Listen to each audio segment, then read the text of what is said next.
बिस्मिल्लाहिर्रहमानिर्रहीम, अस्सलामु अलैकुम। तैयब उर्दगान ने अपनी पार्लियामेंट से जो खिताब किया है, यकीन कीजिए एक एक लफ्ज़ सोने में तोलने के मुतरादिफ है।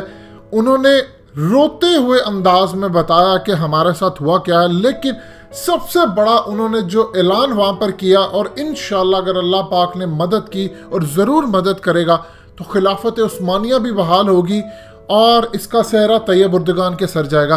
तैयब उर्दगान ने बहुत बड़ी स्टेटमेंट दी। उन्होंने कहा कि यरूशलेम हमारा है, ये खिलाफत उस्मानिया के अंडर हज़ारों साल से रहा और ये सिर्फ और सिर्फ हमारा है।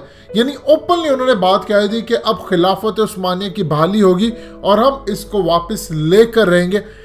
मज़ीद डिस्कस करने से पहले इस वीडियो को लाइक करें, हकीकत टीवी को सब्सक्राइब करें और बेल आइकन पर ज़रूर क्लिक करें। इसराइल की फॉरेन मिनिस्ट्री और इसराइल के अंदर इस बयान को बड़े ही गुस्सीले अंदाज से देखा गया और उन्होंने अभी तक इस पर कोई स्टेटमेंट तो जारी नहीं की, लेकिन ये पूरी तकरीर क्या थी जिसको ना तो पाकिस्तानी मीडिया ने दिखाया ना इस पर डिस्कस किया गया, ये ज़रा आप समझ लीजिए।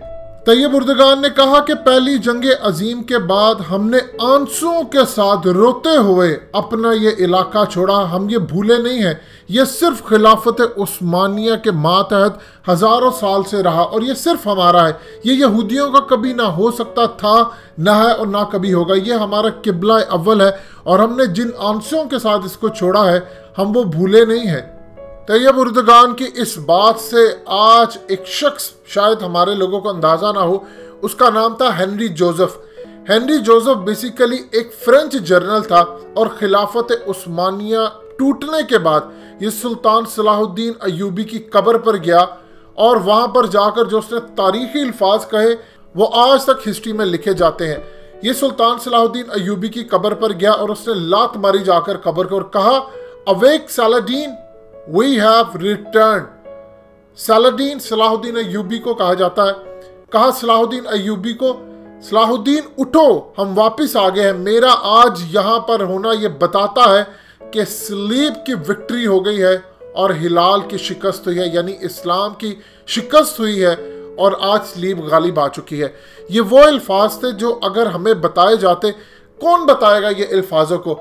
आज जो अंगारे तुर्किश लोगों के सीनों में है वो कभी भी याद रखिएगा ना पाकिस्तानियों के सीनों में हो सकते हैं ना अरबों के सीनों में हो सकते हैं। उसकी वजह यह है जिन्होंने हजारों साल हुकूमत की हो और फिर उनको गद्दारी के बाद ये सब छोड़ना पड़े, वही जानते हैं। देखिए तैयब उर्दगान बिल्कुल वही पैटर्न अपना रहे। अगर आप हिस्ट्री में जाए तो सुल्तान सलाहुद्दीन अय्यूबी क्या करते थे, उन्होंने बैतुल मुकद्दस फतह करने से पहले तकरीरें करा करते थे और हर जगह पर जाकर लहू गरमाते थे और लोगों को इतना ज़्यादा उन्होंने तैयार कर लिया था कि जब उन्होंने एक आवाज़ दी कि बैतुल मुकद्दस को फतह करना है तो वहाँ पर लोग उनके साथ हुए, अल्हम्दुलिल्लाह उन्होंने फतह कर लिया।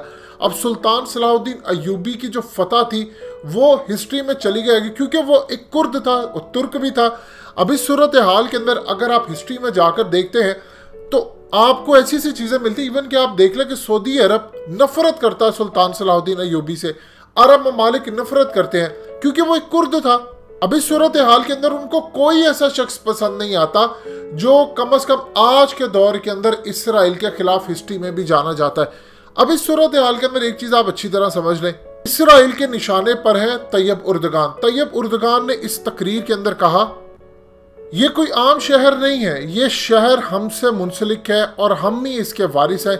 ये हमारा पहला किबला अव्वल है और ये क्रिश्चियनिटी और जुडाइज़म दोनों के लिए भी अहम है, लेकिन हमारा यहाँ पर रूल है क्योंकि ऑटोमन एम्पायर ने यरूशलेम के अंदर 1516 से लेकर 1917 तक यहाँ पर हुकूमत की और मॉडर्न तुर्की जो है, जितने भी ये तुर्किश है, ये कहते हैं कि हम उसके वाली वारिस हैं और हम ही रहेंगे।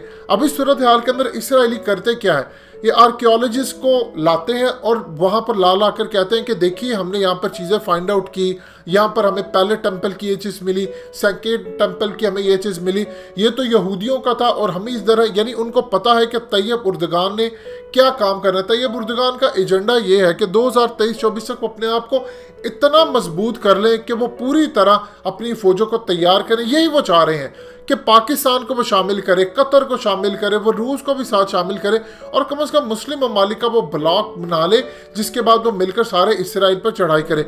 अभी जो स्पीच थी ये बड़ी लेंथी स्पीच थी। उन्हें पार्लियामेंट के न्यू सेशन से जब इजलास करते हुए अपना ज़्यादातर टाइम इस बात पर दिया कि ये हमारा इलाका है, हमें वापस लेना है, अगर हम इसको वापस नहीं लेंगे तो तारीख हमें कभी माफ़ नहीं करेगी।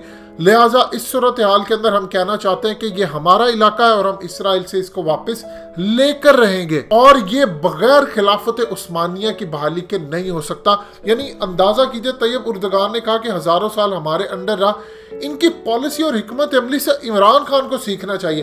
देखिए, जब ये इक़्तिदार के अंदर आए, इन्होंने आकर इस्लाम का नाम नहीं लिया उस लेवल पर जो ये अब लेते हैं। इन्होंने आहिस्ता आहिस्ता पहले ग्राउंड बनाई, वहां पर इन्होंने पहले वहां पर तरक्की की, इन्होंने तुर्की के अंदर ऐसे ऐसे काम किए, बिल्ड किया, उसकी इकोनॉमी को ऊपर लेकर गए। जब आहिस्ता आहिस्ता ये इकोनॉमी को ऊपर ले जाते गए, साथ साथ इन्होंने इस्लाम के बारे में लोगों को बताना शुरू किया। अब आप ये देखिए, एक पाकिस्तान के टीवी चैनल्स पर ड्रामा लगता था मेरा सुल्तान, अब उसके अंदर असल में जो तारीख बताई जाती थी वो इंतहाई घटिया थी और तैयब उर्दगान ने उसकी शदीद मुखालफत की। इसीलिए उसने फैसला किया था कि मैं हर सूरत रिवाइव करूंगा ऑटोमन अंपायर को, खिलाफत उस्मानिया को। अब पहले उन्होंने ग्रेटर तुर्की के नक्शे जारी किए और अब उन्होंने जो फैसला किया है, उन्होंने इर्तुगरुल, फिर उसकी अगली सीरीज और एंड तक ये लेकर आएंगे। और आप देखिएगा उस एंड वाली सीरीज की जो किस्तें होंगी उसके अंदर ये दिखाया जाएगा कि जब खिलाफत उस्मानिया टूटी थी तो अरबों ने क्या गद्दारी की और किस तरह आले सऊद ने गद्दारी की, और उसके बाद बरसगीर के अंदर खासतौर पर पाकिस्तान के मुसलमान और इंडिया के मुसलमान तहरीक चला रहे थे खिलाफत उस्मानिया की बहाली के लिए। ये वो आने वाली चीजों में दिखाएंगे। अब इस तकरीर के अंदर उन्होंने कहा कि सुल्तान सुलेमान, उसने ये शहर बनाया, उसने बाजार बनाए, उसने इसकी रौनकें बहाल की। उसकी इतनी शान शौकत थी कि दूसरे जो एरियाज के जो सुल्तान थे या बादशाह थे, जब उन्होंने किसी जगह पर चढ़ाई करनी होती थी या उन्होंने किसी जगह पर जाना होता था टूर पर, तो वो अपनी सल्तनत को इनके पास अमानत के तौर पर रखवा कर जाते थे। यानी आप किसी जगह जाएं, आप किसी को पैसे दे जा सकते हैं, जेवर अमानत के तौर पर रखवाते हैं, गाड़ी देते हैं, बाइक देते हैं। वो ऐसा जबरदस्त सुल्तान था कि लोग और दूसरे बादशाह अपनी सल्तनत उसके पास अमानत के तौर पर रखवाते थे कि जब हम आएंगे आपसे लेंगे।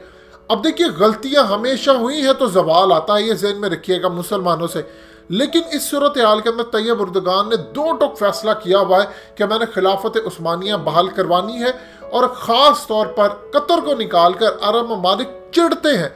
जब खिलाफत उस्मानिया की बात होती है तो ख़ास तौर पर सऊदी अरब वाले चिढ़ते हैं, क्योंकि जब जो चैप्टर खुलेगा और अब इन्होंने जो आगे दिखाना है अपने ये जो इर्तुगरुल ड्रामे और आगे लेकर जब ये चलेंगे, तो इस सूरत हाल के अंदर वो भी आपको सीन देखने को मिलेंगे कि जब खिलाफत उस्मानिया टूट रही थी तो उस वक्त अरब ममालिक किस तरह यहूदियों के लिबास में, यानी लॉरेंस ऑफ अरेबिया, ये सबको पता है किस तरह वो अरब बन के आया था, इनके साथ मिलकर उन्हें गद्दारी करवाई।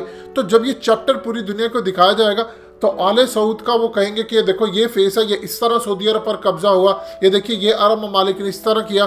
कतर के बारे में तो ये ओपनली कहते हैं कि ये तो जानशीन है खिलाफत उस्मानिया के, लिहाजा हम इनके साथ खड़े हैं। अब आने वाले वक्त के अंदर एक चीज़ आप अच्छी तरह समझ लीजिए कि तैयब उर्दगान ने अब ये जो ऐलान किया है कि ये यरूशलेम हमारा और हम इसे लेकर रहेंगे और ये खिलाफत उस्मानिया के अंडर रहा था, तो इसका ये मतलब है कि तुर्की के साथ अब इसको शामिल करने के लिए पूरी तरह तैयार है।